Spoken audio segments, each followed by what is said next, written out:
લઈ લઈએ સૌથી પહેલાં તપન, કારણ કે જે સપ્તાહની શરૂઆત આપણે ગઈકાલે જોઈ છે, ક્લિયરલી લીડર્સ હતા આઈસીઆઈસીઆઈ બેંક અને એચડીએફસી બેંક. નંબર્સ બાદ રિલાયન્સના પરિણામ બાદ તો ખાસો એક ઘટાડો આપણને જોવા મળ્યો છે, પરંતુ હવે જે રીતે અર્નિંગ સિઝન આપણને આગળ વધતી જોઈ રહ્યા છે, ગ્લોબલ સેટઅપ જે છે એનાથી પણ વધારે ડોમેસ્ટિક ફ્રન્ટ પર આપણને પરિણામોની સિઝન વધારે જોઈ રહ્યા છે. આપ કઈ રીતે ભારતીય બજારને જોઈ રહ્યા છો તપન?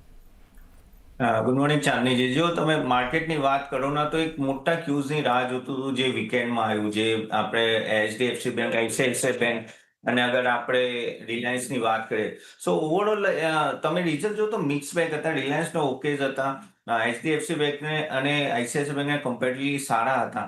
પણ હવે તમે જો ગઈકાલથી થોડું મોમેન્ટમ પકડાયું છે માર્કેટમાં, અને રિઝલ્ટ સિઝનમાં ઇન્ટરનલનું પણ રિઝલ્ટ ઠીકઠાક જ આવ્યું હતું. પણ એમાં એ જ છે કે એ લોકો એ વિચારે છે કે ત્યાં બેઝિકલી કહી શકે કે માર્કેટ શેર વધે છે, એટલે ત્યાંનો એક તરફનું ગઈકાલે આપણે સાંજે જોયું કે સારું એવું પુશ આવ્યું હતું ત્યાં માર્કેટ પ્રાઇસમાં.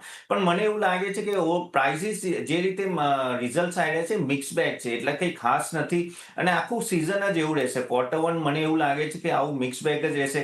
કન્ઝમ્પશન અને એમાં કદાચ એફએમસીજીમાં સારા રિઝલ્ટ આવી શક્યતા છે. એનબીએફસી હવે ખાસ જોવાનું હશે એ કેવા રિઝલ્ટ આપશે. જે એક બે આયા છે એટલા સારા આયા નથી. અને હવે પણ મેઇન વસ્તુ એ છે કે જે એક મોટી જે આપણે તક જોતા હતા કે ડીલ 1 ઓગસ્ટ પહેલા થશે ઇન્ડિયા અને યુએસની, એ થોડી પાછળ ધકેલાઈ રહી છે એવું લાગે છે, કેમ કે ત્યાંના રિપ્રેઝેન્ટેટિવ ઓગસ્ટમાં આવી રહ્યા છે, તો એ એક નેગેટિવ રહેશે. પણ ઓવરઓલ આપણે જે ક્યુઝ લેવાના છે રિઝલ્ટ, અને રિઝલ્ટના પ્રમાણે જ માર્કેટ ચાલશે. અને મને એવું નહીં લાગતું કે સડનલી બહુ મોટો જમ્પ આવવાનો છે.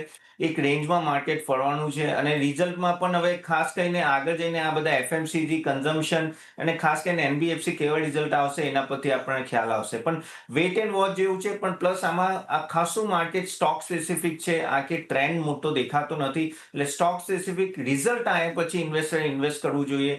કયા સારા રિઝલ્ટ છે એના પ્રમાણે જ ઇન્વેસ્ટ કરવું જોઈએ. રિઝલ્ટ પર હવે વધારે ફોકસ આગળ રહેશે કે કઈ રીતે આપણને આગળ વધતી આ સિઝન બતાવશે. મોતીલાલ ઓસવાલના